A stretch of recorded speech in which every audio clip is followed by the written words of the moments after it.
नमस्तेऽस्तु महामाये श्रीपीठे सुरपूजिते शङ्खचक्रगदाहस्ते महालक्ष्मी नमोऽस्तुते।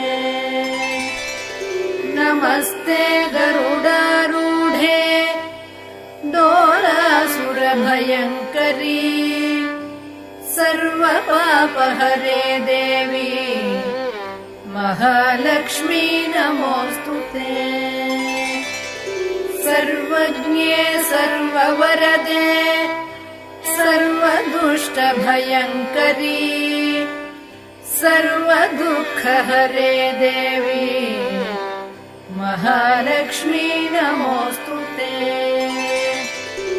सिद्धिबुद्धिप्रदे देवी भुक्तिमुक्तिप्रदायिनी मन्त्रमूर्ते सदा देवी महालक्ष्मी नमोऽस्तुते।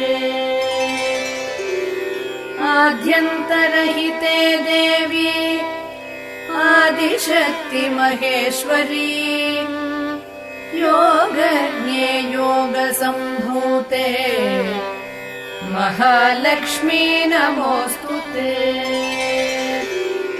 स्थूलसूक्ष्ममहारौद्रे महाशक्ति महोदरे महापापहरे देवी महालक्ष्मी नमोऽस्तुते।